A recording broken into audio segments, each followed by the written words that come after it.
in the comments section to our public opinion question. And let's get right to it. With the next general election on the horizon, we want to hear from you on voter motivation. Are you motivated to vote this time around? And if so, what's driving your decision? Is it confidence in leadership, dissatisfaction, or perhaps a pressing issue that affects your daily life? Light, water, road, I don't know. We want to hear from you, the people, and we're unpacking the reasons behind voter engagement. So in public opinion this evening, we're asking, are you motivated to vote in the next general election, and why? Yeah? I'm going to turn our attention quickly to our Instagram platform where Insta Elon is saying, the struggle of our foreparents and the meaning of our democracy are enough to motivate me to vote. For me, voting is a way of saying thanks to those who fought for this and many other rights that I enjoy today. All right, Tara's chick is saying, yes, I'm motivated. I can't allow the PNP to come in and change the path of progression that the country is on. All right. Hawkeye is saying, yes, I am very motivated to vote for the PNP. Me, my family's friends, and all my students are ready to vote for the PNP. All right. Dominus is saying, very motivated, can't allow the PNP to set us back. Wendy Approve is saying, yes, after Sunday, I make up my mind. JPS did a kill me. Me did have to go vote for the green people, them. Then them call it. Okay, when them call it. All right. King Kells is saying, yes, I'm motivated to vote for my future children and the next generation. We have made great strides with the JLP government, so we must stay the course. Chris Duncan is saying, you notice with the question, never ask you who you vote for, do me just say. The question this evening, are you motivated to vote in the next general election and why? But still, we welcome it. Chris Duncan is saying, I am motivated to vote because of the lies and misinformation against our PM and Jamaica through their proxy groups. Okay. The Real JA says, yes, the Andrew Holness administration has distinguished itself with proven track record and achievement. Just Shelley says, yes, I am very motivated to vote. Also coming from Donovan saying, very motivated to vote. Absolutely coming from Rodrigo Cohen. Yeah. I'm getting a lot of yes, yes, yes. Yes, I used to say I won't, but definitely will. That's coming from 40-ish fine. And also, I'm seeing a lot of yes. Yeah? It looks like we're going to have a good voter turnout in our next general election. Come and see a whole heap of yes, and certainly and very motivated I'm seeing. All right, so let me switch gears now and go on over to our X platform where Wenty Cent is saying, all if me dead before the election call, me dopey will rise with the sun on election day to mark the X. Me don't know how that part they work, you know. Wenty Cent, I don't know how that part they work, but yeah, okay. Don Messi says yes, because this JLP government is doing a lot to improve our lives. Graham Jervis is saying, no matter what, I have to complain, which means voting, even if it's for the best of the worst. Yeah? While Delano is saying, nope, active problems of young people aren't being addressed. Haven't seen one proposed policy that represents my interest. Example, mandate NHT to make way more affordable housing for young people. All right. Andre Lawrence is saying, yes, I'm highly motivated. Growing up in Jamaica during the late 80s and early 90s, I witnessed the hardship and the stagnation of the country's development during that time. And he's saying that he's determined to ensure we never return to those days. Yeah? Yvette is saying, yes, I have a great leader, one I've never seen in many years. A passionate leader who, despite all the disrespect dishing out at him, he's still standing tall. Tia Davis is saying, yes, with my 18 years old, government has stabilized the economy, opportunities for the youth, crime on the decline, health infrastructure deal with, and she's listing out a whole lot of things right here. Laura Lee says, I believe it's very necessary to vote. Yeah? Let me see if I can get in a few more on our Facebook platform real quick. Soon come over to our YouTubers. I'll be over there. The question we're asking, are you motivated to vote in the next general election and why? Let's talk about voting. Oral Wallace is saying JLP is where the thing there. I'm a don't talk. Michelle Bernard is saying performance over propaganda. Thus all being well, I will be voting. Winston says, yes, as soon as I'm aware of the date, my flight will be booked. Yeah? And for those of you who are overseas in the diaspora, you know, we just want to ask you too. Are you coming home? You're coming home to vote? Original Boss Lady says, yes, I'm motivated by the hard work of the JLP government. Karen Gordon is telling us to read my lips. Read her lips. Yes, she's motivated to vote for the JLP. All right. Milton is saying yes. And he has listed, wow, a number of reasons why. Crime rate trending down. The increase in duty-free rate. Increase in duty-free rate. Increase in salaries of public sector. Reduction of GCT. The amnesty. All right. A whole heap of things in my list out, yeah? Let me see if I can get in our YouTubers now. Soon come back to Facebook. Are you motivated to vote and why? Shanna Scott is saying yes. Because of the leadership of the country, I'm highly motivated. Yeah. Marcia Smith also saying yes, yes. Robert Lyons, yes, motivated to vote. Lorna said, me and my neighbor always a vote for Labour. All right. Custis Brown saying, well motivated to vote for Labour. Yeah. William Murphy says, I could never vote 400 Wellness. I'm coming home, but I would never vote for Andrew Holness. Yeah. Dennis Barnaby says, Miss Roby, I'm begging you to vote for me on if that's possible. Oh boy. Unfortunately, you know, I can't. Dwayne Woody is saying, yes, I'm motivated to vote. Andrew Holiness is doing a fabulous job, not going back to Lackness and okay, wow. Cheryl is saying, yes, one bro God, Geneva. I will definitely be voting as I see all the things this government doing. Never before in the history of Jamaica have I seen so much clinics renovated, fire stations refurbished, hospitals built. Yeah. Student for life, I am motivated to exercise my democratic rights. The administration has made significant improvement to our country. Like me say, based on the response, if we alone, like, you know, on public opinion this evening, if we alone did I go vote, we'd go vote, we'd have 100% voter turnout. Because I've only read like about 2 persons who say, no, I'm not motivated to vote. I'm trying to scroll up to see if I have any more, but all I'm seeing is I am motivated to vote. I am motivated to vote. I'm going to exercise my civic duty. I want to vote. That's all I'm seeing, yeah? That's all I'm seeing here. I am motivated to vote. Wow. Yeah. Patrick Samuel says, I am motivated to vote for the JLP, the bigger, better party. Kern Smith, of course I'm going to vote. Always voted for the same party. I will not follow anybody.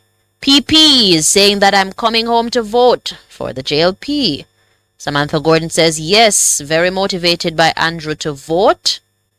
Tedris says, I have to vote to stop the lies and empty announcements by the present government. Yeah? Cheryl is saying that she'll also be coming home to vote. Yeah? And I like that. I like that. Bring up the numbers, them, because we've been worrying about voter apathy. I think it's something of concern. We've seen a steady decline in voter turnout over the period. General election, local government election. But I'm happy to see that many are motivated to vote, to exercise their duty, their right to vote. SC is asking, how do you register to vote? The Electoral Office of Jamaica, the EOJ. Juliet Sanchez says, you'll be coming home to vote also. Yeah? All right, thank you guys so While anticipating a potential legal challenge, the Justice Minister says more must be done to combat gangs. And the government is prepared and determined to fight back. And that is why, apart from gang legislation, I will soon take to Parliament. Those gangs who are killing two or more people, the death sentence may well be there for them. We haven't imposed it yet, but it may well be there. And let it go back up to the Privy Council to get life sentence back. But we have to start sending the signal that some of these gangsters must be out of the community forever. The Justice Minister Delroy Chuck, he went on to say without intervention, the country may face a problem similar to that of Haiti and El Salvador of the past that could require far more drastic action. While murders on average this year continue to trend below 2023 figures, the JCF has noted a disturbing increase in mass shootings involving more than one victim or multiple victims. Opposition spokesman on national security, Peter Bunting, on Tuesday called for action on the part of the government to address the trend. The Minister of Justice, Delroy Chuck, he joins us now to discuss this matter further. Top of the evening to you, Minister Chuck. Welcome to Nationwide at 5. Hi, good evening. I am not too sure who are your hosts this evening. I heard Tyrone. It's me, Minister Siobhan Campbell. Good evening. Hi, Siobhan. How are you? Doing quite well, Minister. So right into it, Minister. Is this new legislation, amended legislation? Not really, but we need to just clarify it, Siobhan. Truth of the matter is that we have this far too many incidents of mass murders where, willy-nilly, a group of boys just go and shoot up some areas. And you have, like happened in Walton Park, 5 murders in Rockford, a number of murders. And the truth of the matter is the government needs to send a signal. When you have these mass murders, we really need to instruct the DPP, or we need to adjust the legislation that when you have these mass murders, capital murder, where the penalty is death, should be imposed. Minister, when we talk about capital murder with the death penalty on the table, the quantity of victims is not included. Is it just the heinous nature of the crime? Well, the truth of the matter is that the legislation which was promulgated 20 odd years ago segregated capital murders from non-capital murders.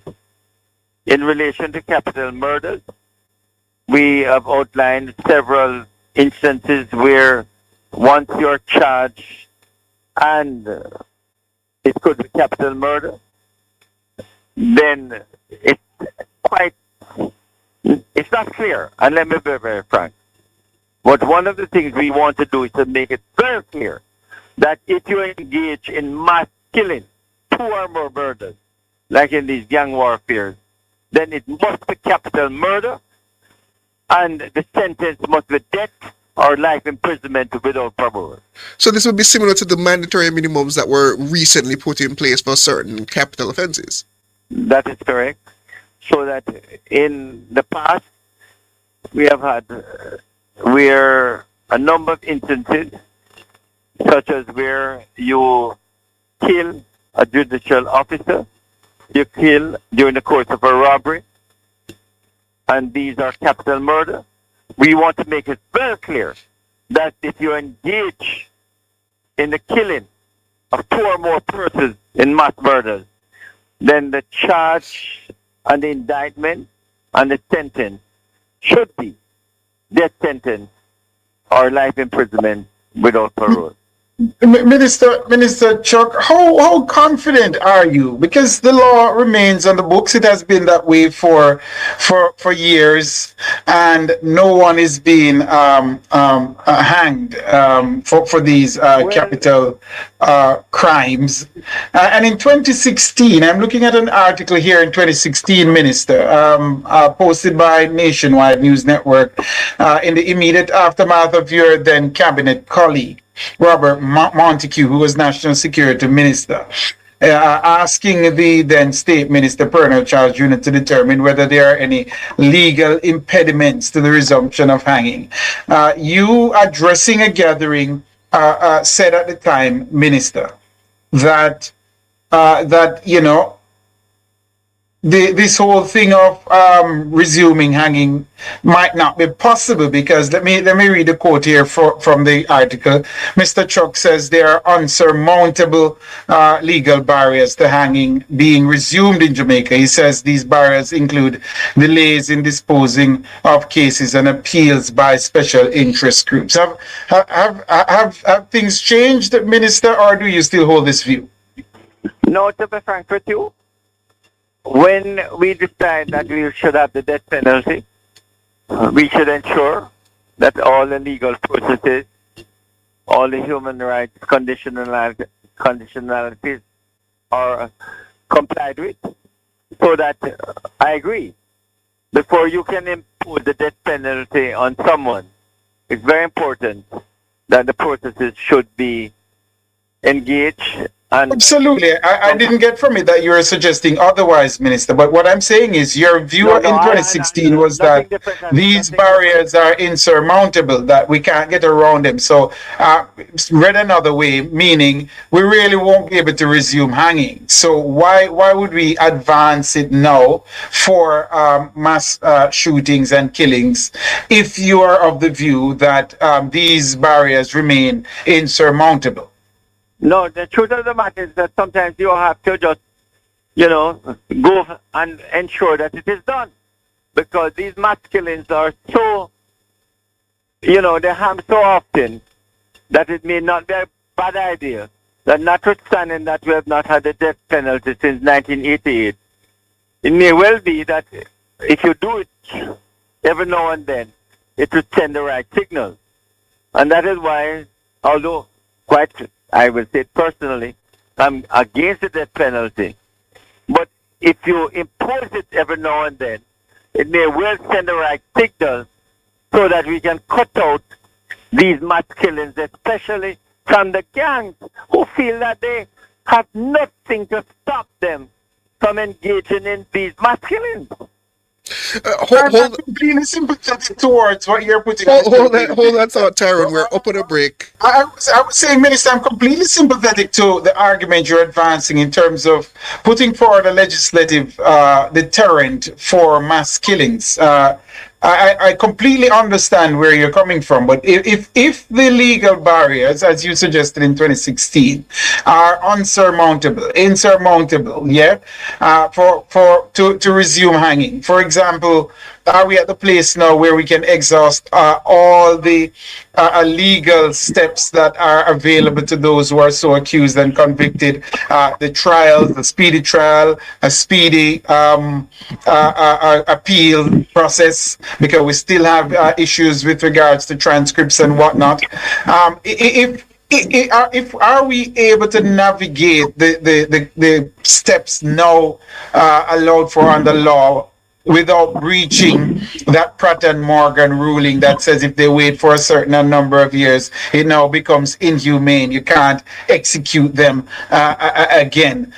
Are we at that place, Minister? Because if we're just saying this in order to put the fear of God in people who are hell bent on carrying out mass killings, I'm not so certain that just saying it, paying lip service to it, is going to be a deterrent. We have to be able to go through all the paces and actually execute the death penalty to put the fear of God in some of these folks.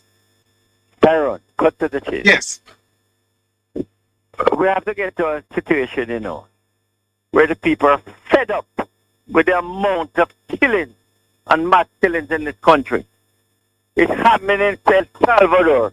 And it is now happening in Haiti. The people are tired of these mass killings. You have a situation in El Salvador where Bukele decided, in spite of everything that we hold dear about human rights, lock up 70,000 youngsters and the murder rate went down to zero. There comes a point, Tyrone, and I'm not saying we're there, and I hate that we should ever get there. But if we don't take some strong measures to get rid of these killers in our community, we're going to be in a situation where the people believe we're not only weak, soft, but we're jokers. The people are hurting, Tyrone. And the sooner we send a signal to those bastards, those miscreants who believe that they can pull their gun and kill our people, that when we catch you, we send you away for life, then, although you know that I'm against the death penalty, but sometimes I have to change my position and say, we need to do it.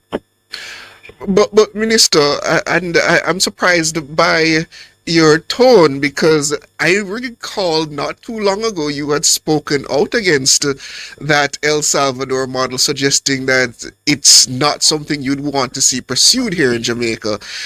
And I know you're still suggesting that we haven't reached that point yet, but it seems based on your tone that you feel we're getting to that point. Let me just make it very clear. There comes a point when you have to make decisions.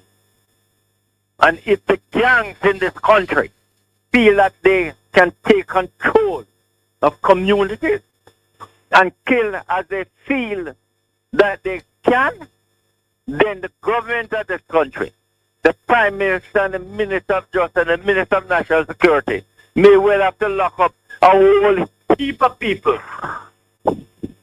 using the state of emergency if necessary to ensure that the people of this country are protected. We can't allow the people of this country to be feared to be in lock behind grills. As far as I'm concerned, we need to take some drastic action, send the right signal that we have to control those miscreants, those criminals who feel that they can control this country. We can't get to the state of Haiti and El Salvador.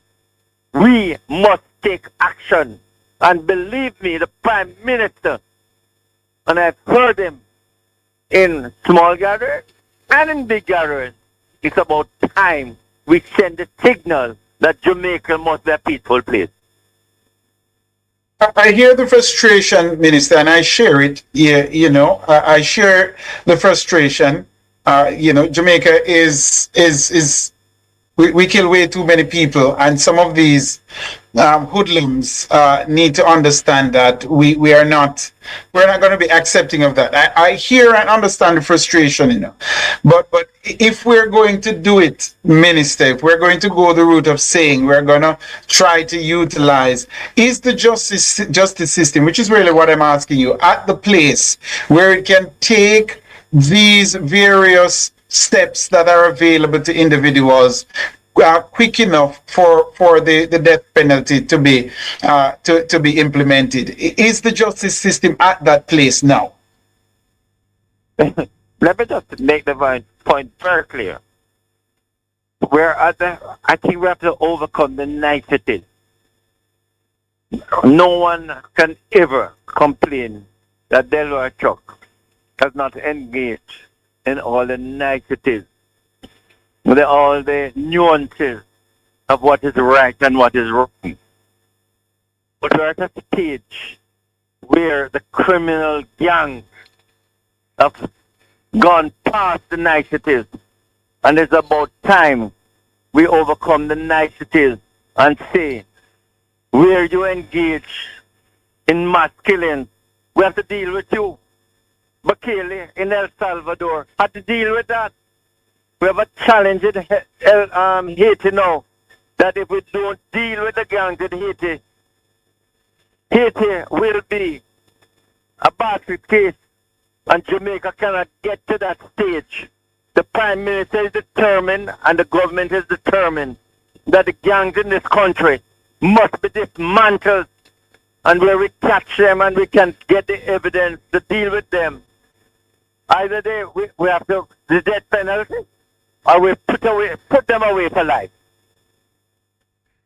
Minister, I see that the matter regarding the constitutionality of the SOEs, seems it's about to finally come to its end in the court system. Once that matter, if you get a favorable ruling, or she said government gets a favorable ruling, will you be in support of what you're suggesting in terms of using those SOEs for mass detentions? You know, Tyrone and all of you and all your listeners, it's nice to deal with the niceties, you know. And anybody who knows me, I'm more legal niceties and challenges than anyone in this country. But at the end of the day, there are persons who don't have this country interest at heart. They're heartless criminals in this country that we have to deal with. And unless we deal with them, then all the niceties will remain niceties. Understood, Minister. That is Justice Minister Delroy Chuck. Thank you for joining us this evening, Minister All the Chuck. best to you. Enjoy the rest of your evening. Thank you, Minister. You know, Siobhan, I sense the minister's frustration. I share it. And, you know, something has to give in Jamaica. I was hoping this year would have gone below that dreaded 1,000 figure. Yeah. And see, the mass shootings have pushed us over the mass killings have pushed us over that 1,000 mark. It has aided in doing that. And sometimes I wonder, in Siobhan, if these hoodlums are doing this deliberately, like they're looking at the murder figures and say, no, we can't allow it for it to be under 1,000. As I understand, that came out of the Klansman gang trial, that they do follow these things and yes, realize and that when... if that is... Which is why whenever we brought up that figure, I kept knocking on wood saying, please, let's keep on track. It's heartbreaking, and I do hope but that it is telling, Tyrone, Minister Chuck is one of the most mild-mannered. He speaks his mind, but he's one of the most mild-mannered, reasonable individuals.